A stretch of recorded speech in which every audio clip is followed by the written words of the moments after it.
Good afternoon, class. It is just before 2:45 on Wednesday. I'm recording this a day early so that you can get a head start on some of the things that you need to do for tomorrow. If this is the first announcement video that you've watched since we've transitioned online, I suggest pausing it and going back and rewatching those other videos, because I explain why I'm doing these and all of that, and why we need to do these through a platform that like YouTube, because it does the auto captioning. That's why we're not in this class doing Blackboard Collaborate, because we need some captioning options. And YouTube captions, if I speak slow enough, I've found, are 100% accurate. Now, I have a tendency sometimes, because I'm passionate about history, to start talking quickly, and then it can't register the things that I'm saying. But either way, for tomorrow, right, is we're maintaining a normal schedule. So every Monday you have a quiz, and every Thursday you will have a analysis response kind of graded activity that we would normally do in person, right? We're just doing it now digitally. So every Monday, quiz, every Thursday, the analysis response, etc. So last week I had you do the response, and then I had you comment on two others, in the sense that you posted about Elvis and race, and then you had to engage in this debate, which was phenomenal. Some of the discussions that took place on the discussion boards for both of these sections were some of the best that I've seen ever, right? So great job on that. But when I was doing I was taking a step back and thinking about it, is that's more work than you signed up for when you took the class, because normally you would have the sheet, and then we would have a kind of organic, free-flowing discussion, and not everyone had to participate in it, right? And then I mandated that you had to respond to two classmates. So we're not going to do that for tomorrow. You will still do the worksheet that's still required, like you normally would if you were in class, and you'll upload that to Moodle. But then I'll have an open forum where you can contribute if you want to.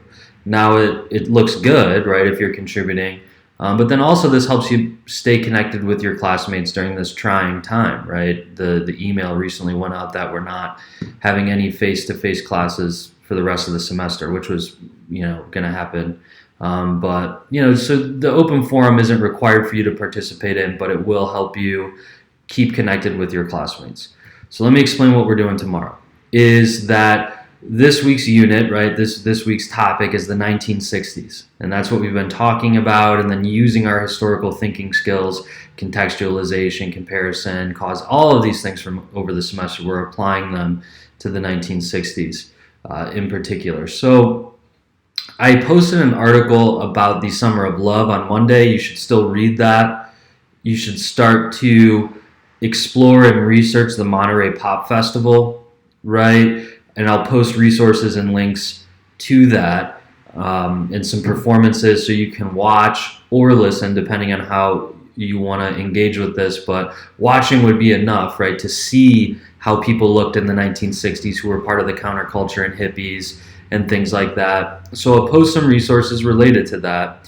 And what your analysis and response will be is that you are going to pretend, it's a historical kind of role-playing activity, if you will, and I would have explained this in person if we had the chance, but you are going to, take a step back and pretend that you're not living in 2020. You're escaping reality, if you will, for this assignment, which may be good considering all the things going on.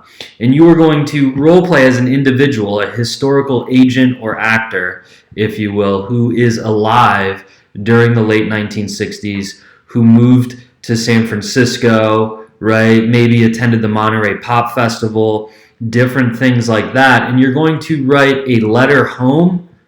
Let's say you're from Toledo, Ohio, and you decide, I'm leaving. I'm getting the hell out of the Midwest, and I'm moving to San Francisco with a flower in my hair, right? And then you get there and you're going to write a letter home to mom, or mom and dad, or whatever. Or if you don't want to do a letter home, you can do a diary entry as if you're writing a diary to yourself during the time. Both the letter or the diary response will need to be 500 words, not that long, right? And then you'll upload that to Moodle by 5 p.m. I still suggest that you maintain a normal kind of work schedule like we would be in class, but if you want to take until 5 p.m., by all means do that. Now, if you're having trouble accessing a computer because you're moving home or you share computers at home or something, and I don't know, maybe your sibling or someone's on the computer and you need to use it for class and you can't get it in at class time or even 5 p.m., email me after you watch this video and let me know, hey, I may need until 6 p.m. because my brother's home from school or something, or sister, because of the closures, and they have to do online learning as well.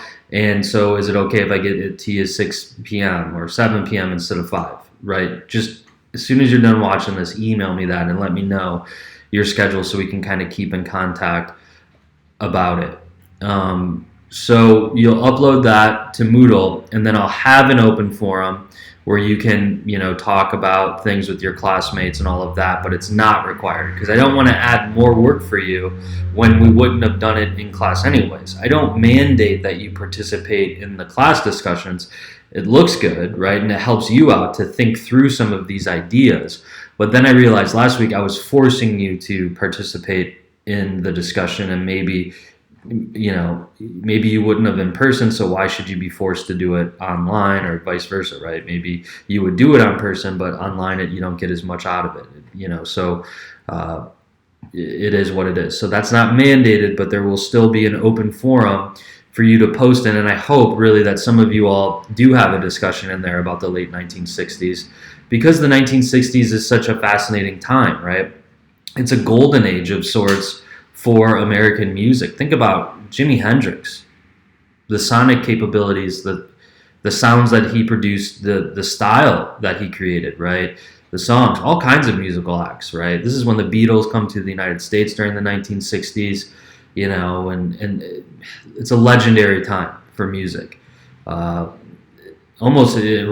actually surpasses the 1920s, I would argue, in terms of the importance for American music, because there's the beginning stages of rap music in the 1960s. Everything is our modern kind of music can be traced back to the 1960s, and then before, of course, as you know. But it's one of my favorite time periods. I've researched it, published on it, wrote on it on the 1960s. So for me, it's one of my favorites, and hopefully for you, you find some interesting things as well. So read through the resources that I'll post tonight, and you can get started and upload it tonight if you want to get the workshop done.